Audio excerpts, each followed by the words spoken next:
So Danielle and Ken Prost, you guys are having a really good year, aren't you? Yes, I think so. Yeah. So we did a podcast episode. You just reminded me about 4 years ago. Three. Boy, time flies, doesn't it? I know. It does. My gosh, it does fly. So husband and wife team, and where are you guys located at? In northern Kentucky, about 10 minutes south of Cincinnati. Okay, all right, cool. So a couple things I want to talk about. I want to talk a little bit about the how you guys crank out the kind of numbers that you do. And then I'm always fascinated by husband and wife teams or partner, live-in partner teams. I think is a very interesting dynamic. So myself and the lovely Mrs. White work together, and it does. It's some interesting dynamics that we have to do, and how do we or do we turn it off when we go home and talk about some of those dynamics? Because I know a lot of people they do work as like a husband and wife, or maybe even a father son or father daughter, a mother son, mother daughter kind of thing. Let's talk about your numbers here first. So what's and let's talk units. And what's a typical? How many units did you guys end up for the year, more or less? So, and as we're recording this, it's toward the end of December. So we're over 200 for the year. 200. So probably about 212, 215, I think, right now. So pretty solid number. So if we get what's 200 divided by 12, what do we end up with? 212. So 212 divided by 12. So 17, 18 Yeah. units per month, something like that. There's So let's always talk. 1 or 2 months that are less, and then it pulls down our averages. But try to stay. This We might. last this last quarter, we've been closer to like 25 units a month. Yeah, I don't know. It's interesting because it was the first part of the year was a little bit lighter, but yeah, we've been doing really well, averaging about 25 a month for the last 4 months at least. So that helps. And describe what your dynamic. So are you both out there actively, like as loan officers looking for the business? As one of you bring in the business and the other stay back in the office and run things? Like what's the dynamic look like? So I'm the non-producing branch manager. Okay. So I don't have Well, I any knew you're the loans. boss. I knew you're the boss, right? I knew that's a Yeah, given. Like, that's That's the she's first. So if you're a husband and wife team, that's the first way to set it up. I yeah, actually started though. We've been working together since our oldest son was born, so 19 years ago, and I was just your assistant. Not just, but I was I know what your you mean. assistant for quite a few years. But um, so I'm the non-producing branch manager. So Ken's the loan officer, and then I joke in our office. I mean, it's really the loan officer should be the sun that everybody's revolving around. It's like, what can we do to make them more productive, have more time. Um, because So I can go out and get more sales. right. absolutely. So the vast majority of what I do and I've transitioned to is almost all marketing and branch admin with our team, but mostly marketing and putting systems in place and making sure that there's not holes or gaps with our processes. And then and so I'm, hopefully make the phone ring, bring in the referrals, through relationship building primarily. And then Ken is the front end with the loans. Our processors take over everything after a contract for the Okay. most part. Yeah, she's great at marketing. She's natural at it, just relating with people. And our goal is to try to get her out there more because she's so good at it. And I'm mostly in the office doing the consults with the clients.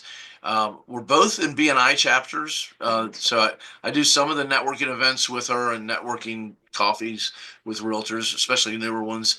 Um, but we're both in BNI chapters, and we've been in BNI for years, 15, 18 years now total between the Yeah, two long time. chapters. What? Um, How much of your business comes directly from a BNI group? Like if you're averaging 25 loans a month, like is there? we're getting a couple loans a month from it for Okay, sure. okay, okay, Yeah, And okay. it's hit or miss. Like yeah. I was in a group that Ken actually took my seat over. It wasn't super close to our house. I'd been in the group for I think at the time like maybe 10 years. And I was like, I just need a break. Like, I just want to do something different. So he took over my seat because the BNI group that he had been in previously, and when we looked at the numbers, it didn't really make sense. He wasn't getting quite enough to justify the time. And then I started a group closer to our office about 6 months ago. Okay. So But it's really about finding the right group, if it's not BNI, but like the right networking group, right? Referral group that you can really be a part of. I mean, I'm part of we both are part of a really great organization in Cincinnati called the Realtors Association, which is phenomenal, geared towards helping minority homeownership. And there's chapters all over the U.S. and it's been a great connection working. Absolutely. Helping the home ownership in the community. So there's that. We're doing a little bit with the chamber. So we have some other networking things we're doing, but that's really our dynamic is that I facilitate and set that up with, and then I have an assistant who sets up my coffee appointments and all of that. And then I have internally, in case people are wondering, I have 2 loan partners or pre-approval specialists that help me take some of the load off as far as getting files ready, prepped for pre-approvals if it's a purchase. And then we have 2 processors. We have another marketing person in our office, and we do have a bilingual loan officer on our team that helps with the marketing to the Hispanic community as well. Very nice. So is it safe to say then that like I always think of like in sales for me, there's like 2 basic things. There's traffic, and then there's converting that traffic. So traffic and conversion. So is it safe, Danielle, are you kind of the traffic queen, and then Ken, you're kind of the conversion king? Is that kind of, and I'm sure there's some overlap, but is that basically what it is? I think so. And then Ken does a really great job with his team on keeping track of what comes in for the referrals. And so on average, we probably get 100 to 115 referrals a month. So, yeah. And then converting at about 25%, which is a good number, right? That's a good number. And those are referrals, not buying leads online. We got a few things we dabble in, but these are all referrals from realtors, bankers, BNI, previous customers, things like that. And what's your balance? What's your balance on like past database so your BNI was a couple each month, give or take, some months more, some months less. So then you got, say, 20 left over. What's the other breakdown of those 20, just in generalities? Where'd they come from? Where'd the leads come from? I would say when we've looked at this before, because at the end of the year, we'll totally take all the closed loans and we'll divide it out and really know our specific numbers. And I'm always surprised because it's not always what you think and where you put the most time in. But historically, 40% is from our previous database. 60% is from other referrals. So like realtors, BNI, stuff like that. But it's usually about 60-40 is the split between the database and then referral marketing. So it might sound like relationships. So it might sound like 40% past database, maybe 10%-ish BNI. Yes. And then the other, what would that be, 50% professional realtors and CPAs. For the most part, bankers, I get it. Financial advisors. How do you get these real estate agents to start referring to you? Like walk me through. You're going after somebody to send you that first referral. How do you make? Are they the listing agent of other deals, or are they like? How do you make that? That's a great place. Yeah, there's different things that we do. I think the best thing, and you can speak about this too, but is to show how great we are with listing agents when we have a loan in process and close on time, close early, and shine. And then it's such a much easier call to make to reach out to them afterwards, because they'll typically say, hey, you guys are amazing. You guys communicated. We closed on time. We closed early. That's our cue. We say, hey, Danielle, hey, Carla, our marketing person, we need to schedule a coffee. So that's one thing that we do often. It never ceases to amaze me on how just simply good communication during the loan process and closing on time. I mean, that really goes a long way. Everybody thinks, well, everybody's doing that, but apparently not. That's right. Hey, let's talk. Communication's huge. So let's talk a little bit about and we might come back to some of the marketing thing, but let's go into the being married as business partners also. And I want this as much for our listeners, or frankly myself, because again, working with Maria 8 hours a day also. So how many hours a day are at work are you guys within say 50 feet of each other? A typical day, 7. Yeah, Oh, so most. If Most of the I'm day. in the office, I'm if not she's off. here, yeah, sometimes she'll be out marketing, or she wants to work from home just to have less distractions, which Yeah, there I is. get it. And But then a good portion of your work time is you're Yeah. under the same roof. different offices. We used to share offices, but she She got kicked you tired. out. I did. I signed a new lease so I could have my own space. That's Yeah, true. yeah. Good for you. There's Yeah. much. So, so when you're working under the same roof, I know, like Maria and I, we're typically today we're in the same room, but typically we're in different rooms. That she'll be in, one room, one office, and I'm over in the other. But I'll pop in and see what she's doing, and we'll, over by the water cooler, so to speak. We'll do our things. Um, After work, so let's say at 6 o'clock. Do you guys, we struggle with this part. Do you guys, because so much a part of our life together too, it's almost like one of our, not that they're a child, but it's that same, like when you have young kids in the house in the evenings, you talk about the kids, right? That's just kind of how it is. And that's kind of this thing too. Do you guys like turn it off at 5 o'clock, or like, how does that work? Do you talk about I work can answer. after Yeah, hours? go ahead. She's great at turning it off. I'm And done. I mean, I'll take calls or text messages. I check my emails all the time. But if it's evening, I'm done. No, I'm not working like in front of my computer. I have other things I'd like to do. she's good at that. I, on the other hand, don't have that skill set yet where I can easily turn it off. Now, if I'm on the tennis court, which I'm not for a while because Carl knows I messed up my shoulder and chest working out, so no tennis for 6 months. But if I'm on the tennis court at 6 o'clock, I'm not thinking about work until afterwards. So I just need to be as entertaining as the tennis court, and then Yeah. well, Well, I didn't mean it that way, but if I have something else going on, if we're out, but yeah, it's definitely something I struggle with a little bit because you know s- with customers or buyers are making offers, realtors want But what stuff. about like when you're just chatting in the evening? Oh Like yeah, you're, I don't know, you're sitting on the front porch or going for a walk, or having tea or something, or whatever whatever you do in the evenings, getting ready to watch a movie, or catch up on the news or whatever. Like, do y'all typically talk about work often, or is it most of the time like you go, nope, we don't really talk about work and the Smith file and Realtor Bob or Realtor Sue? Like, do you have those conversations after hours? Ken doesn't ever stop talking about work, Carl. Ever, ever. I do not typically, and I try very hard though, because that's obviously it's important to me as well. But I have other roles that I do. I mean, we have a child, we have a son that still is home. I add animals to our house all the time. So right now we have 3 dogs, and so there's other responsibilities that I take that take priority over my time in the evenings. But this person next to me has woken me up in the middle of the night when I would process for him. I don't process anymore, but would ask me in the middle of the night if the file got cleared.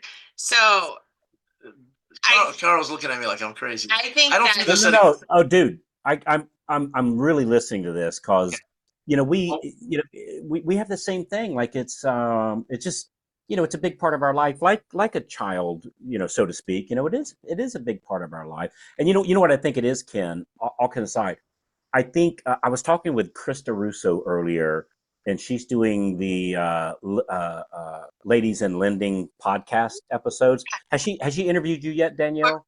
we're going to be on one together talking about Okay. this. Yeah, I love that Ladies in Lending podcast. I think I it's do I too. think it I think it's great. But anyway, what we were talking about is, and this is not like, you can't use words like everybody and always, but typically, you ladies, Danielle, you wear more hats than what we do, yeah. Correct. and And so and it's I just try to have a lot of patience with that because I understand that my time is broken up in different ways, in different segments.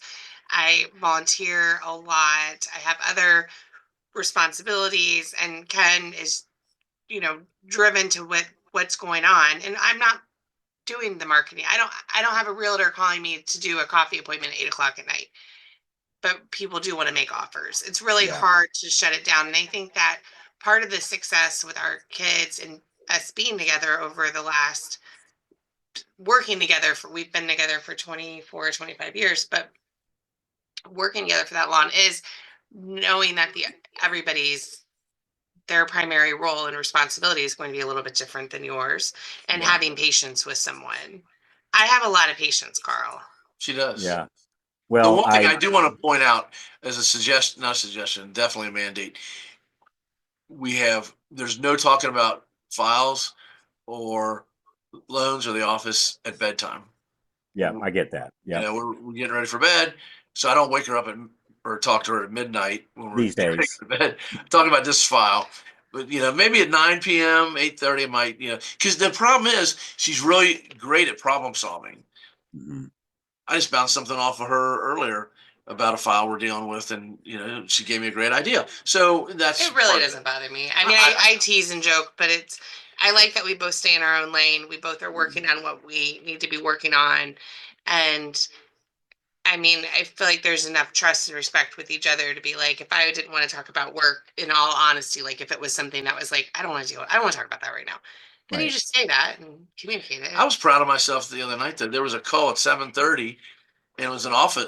The office number rings at her house. I can see it on my computer. I didn't answer it. I'm like, nope, I'm not going to answer it. It's 7:30 at night. I don't need to answer it. If it's important, they'll leave a voicemail, and I might call back. But And so still closing 25 units a month.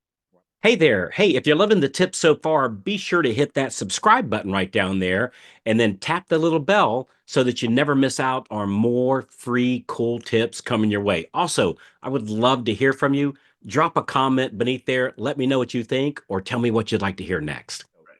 Hey, how about, and we don't need any specifics here.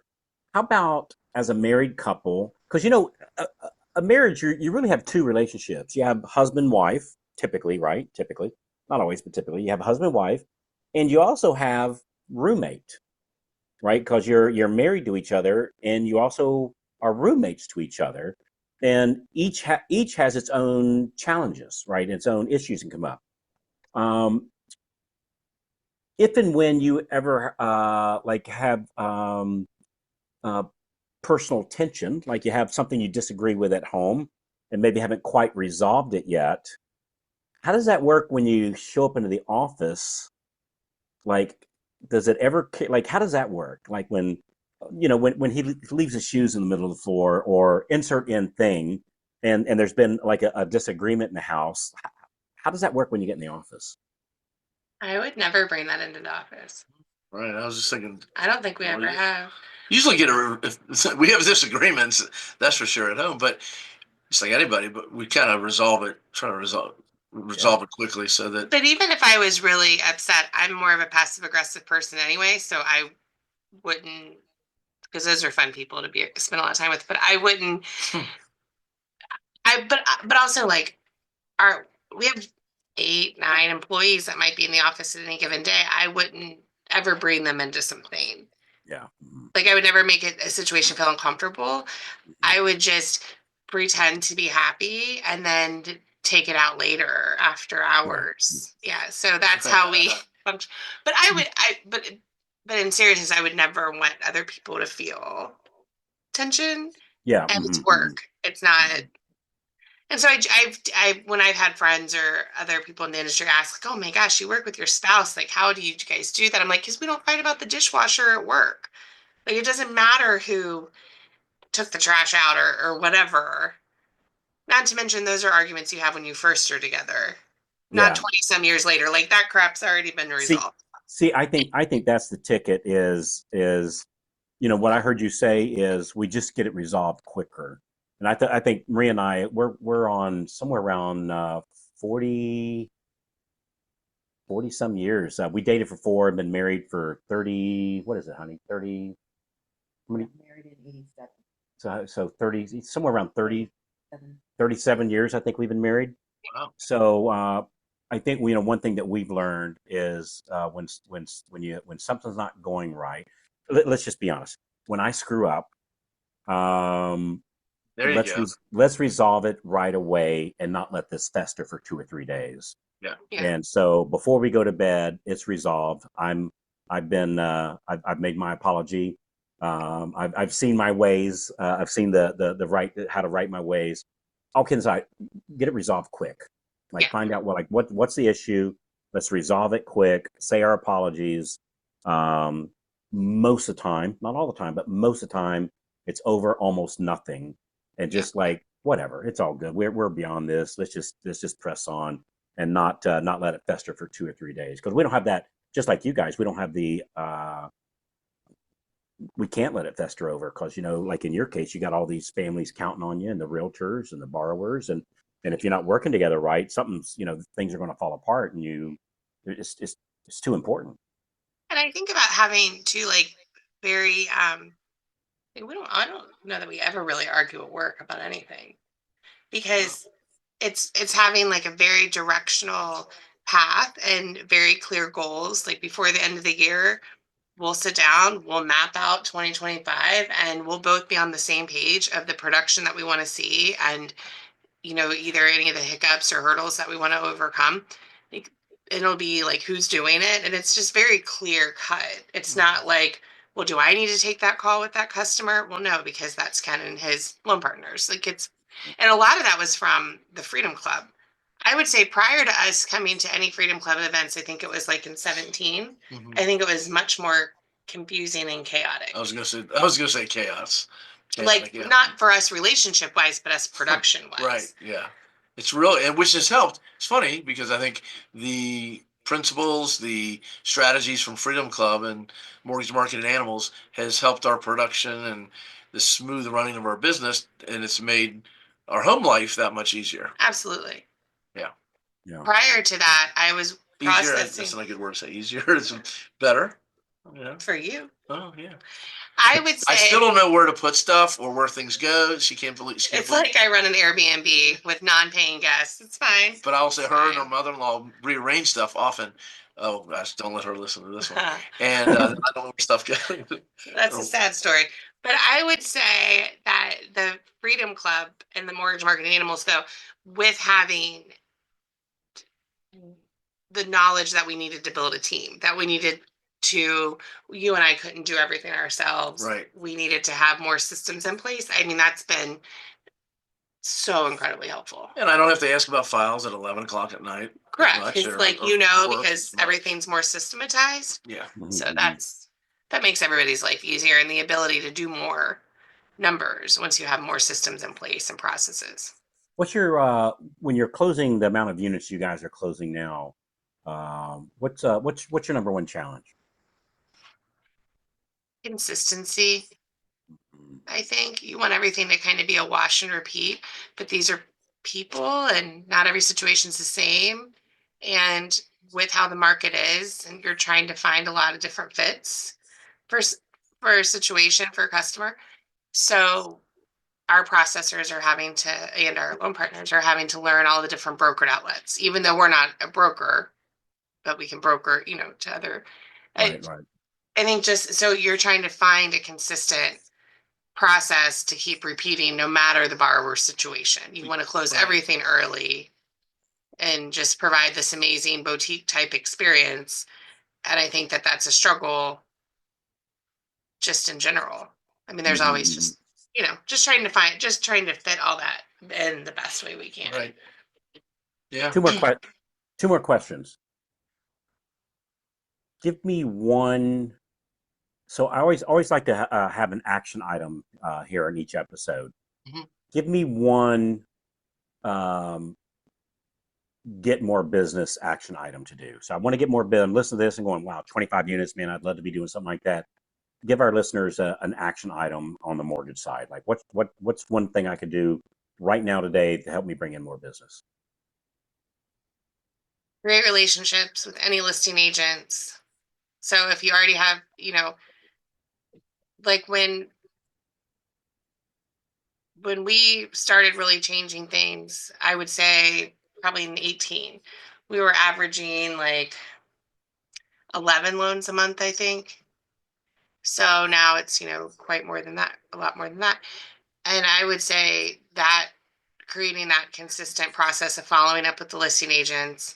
But if you don't have the units where you even have those listing agents, it's show up at networking events, show up at chamber events, show up where there's financial advisors, go after the bankers, the financial advisors, the CPAs, the divorce attorneys. It doesn't just have to be the realtor. There's many other approaches if that's something that's hard for someone. Show up more than once. Yes. I think related to that, you can't Mm. just go once and you might get a lot of business, make great connections, but I think part of it is if you're showing up often at the same networking type event, they start to recognize you. You start to make better connections, and that will help with getting referrals as well.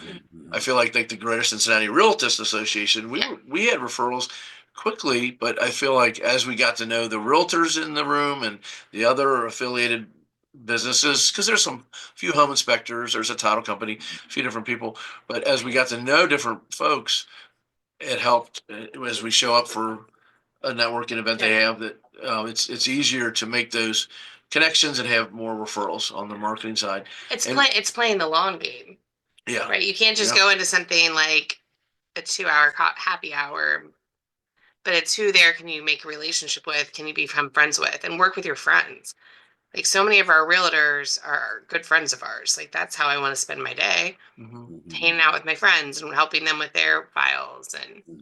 And one thing I've mentioned recently with our company that we work for is I know, and I know it's social media. I'm not saying it's all about social media at all, but I've done this little thing that it's just crazy. The last 2 months, I've been doing this product spotlight of the week. I pick a product if we have a product internally, or if I want to pick a product like a bank statement program or DSCR program.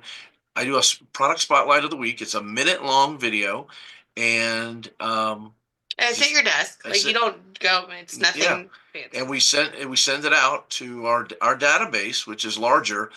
So some customers see it, but a realtor database. And every week I've done this, I'm getting a referral, and we've closed 4 or 5 loans from it in a few months. A big VA deal, a mobile home purchase in Kentucky. So. And it got us a presentation in front of a mobile home dealership. Yeah, it got us a presentation a week and a half ago for that.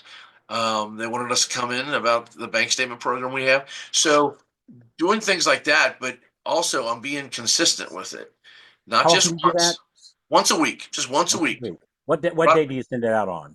Wednesdays, because Carla, our marketing person, said that that's typically the best day to send it out. I don't know. So we send it out on Wednesdays. I shoot it on Tuesdays. She usually reminds me Tuesday morning, like she did yesterday, or 2 days ago. And so we did one yesterday. I did the one yesterday. Which one? What did I do? I forgot what I did. I didn't watch it. I land loans. We do land loans. I told you it was great though. Thank you. Appreciate it. Yeah, it's like, what did I talk about? But we've literally closed 4 loans in 2 months. That we've been doing that. It's such 8 minutes, easy way. 8 minutes of videos. And so whatever you do it consistently, like once a week, if that's what you're gonna do. And you know what I think it is though, man? I think I call it octopus marketing. It's like an octopus has 8 arms and one body, like one mouth, and all those arms are in charge of feeding and protecting, that one body and feeding that one mouth. And so one of your arms is, hey, I'm going to the BNI, and another arm is I'm going to the chamber. Another arm is I'm doing the, meeting with my listing agents. I got another arm, I'm doing this video and I'm sending it out. So I think if you just do like, hey, I'm just sending out the video, probably nothing come from it. But when you combine it with, we're doing all these other things and they see you here and they see you there, it's like, I was going to say that. Yeah. Yeah. So I think that's the people secret tell sauce. us all the time, oh my gosh, you guys are everywhere. You're busy. You just said, go ahead. No, it's just so funny because I'll be like, where am I at? Like I don't feel like I'm that, but. So if you're at a networking event, post about it. Do a quick live video. And I'm not naturally wanting to do social media. Like it's not a niche that I'm like, can't wait to share. No, right. More of a private person, and my kids are teenagers, like they don't want to be all over social media. Like we're past the funny stories of stupid stuff they've done. Now they're not as funny, right? Like when they're right. But posting like, oh, I'm at this golf outing, and then anything you do, like last month we were at a realtor affiliate trade show thing, and every trade show, everything that we do like that, we go a little over the top. Like, I want to stand out. If I'm going to spend 8 hours of my day there, it's going to be cool. Like, we had cookies made with Ken's face on them, and he was like, it's just funny stuff that we'll try to like do and make it look eye-catching. We had a pumpkin pie event, and I dressed up like a pumpkin pie. Yes, I did. But she makes me do that stuff, you know. Yeah, yeah. But you bring, one thing I think is real important for us as loan officers is, the world thinks of us as the stuffy white shirt and tie, and Yeah. we have to humanize ourselves and just kind of lighten it. We don't have to be goofy, right? But we have to kind of lighten it up a little bit. So I Right. think that's good. Hey, last question. So you gave me, by the way, you didn't give me one good idea. You gave me quite a few there. So that's awesome, Right. right? Some really good stuff there. I love that product of the month video. That's a clever idea. What, give me one piece of advice of working with my best friend, my husband, my wife, my life partner. So working together like that, give me one, make sure, I don't know, something. Give me one piece of advice on there. How do you do it successfully? You stay in your lane, and your significant other stays in his or her lane. Don't drag them into your lane, because they may not like what you do within the company or within your branch or whatever. You do what you're good at. Let the other person do what they're good at. The problem we've had at times is she's great at marketing, and she's great at problem solving, but we sometimes suck her into the processing side and underwriting side, and it distracts from her natural gifts of marketing and getting out there and meeting people. So that's my suggestion. So my suggestion is have a lot of patience and be really kind. No, but I think And forgiving. and forgiving. No, you know what? I think that's, Danielle, I've learned in the last 4 or 5 years that giving a little grace is a wonderful, wonderful gift. Really. Yeah, so let me see if I can find this super quick. So I just put this quote up at our house for our kids, um and it's so beautiful. So but I think really just having grace. Everybody's just trying their best. Yeah. Especially if it's your spouse. Like, we are just trying our best, and Yeah. having not being passive aggressive, because I do tease, but where it's like, Because that's like a volcano, by the way, that Yeah. erupts. Yes. Passive aggressive. Yes. So bad. Like, but Yeah. it's making sure that you just be patient. Like, it's just not, my kids hate that I say this, but it's not that deep. It'll all Yeah. be all right. If Yeah. you're working with somebody and you both have the same goals in mind and you both respect each other, then Goes a it's long ways. it's gonna be okay. Right. Oh, this is what I just put up at our house. There is nobility and compassion, a beauty and empathy, and a grace and forgiveness. Mm. So, because that's, we're just empathetic with each other and chill out a little bit. It'll be okay. Mm. I Unless you like wake me that. up in the middle of the night asking me about a file, and then all bets are off. All bets are off. Great stuff. Danielle and Ken, thank you so much. This has been absolutely, you're just absolutely a joy. I love the chemistry that you guys portray, both individually and then together. And it's just been a true honor to have been a part of and watching your amazing journey. It's very inspirational, and a lot of people will hear this episode, and I'm sure it'll inspire others. So thanks for doing what you do. I appreciate you guys. Thank you, Carl. likewise. Thanks, Carl.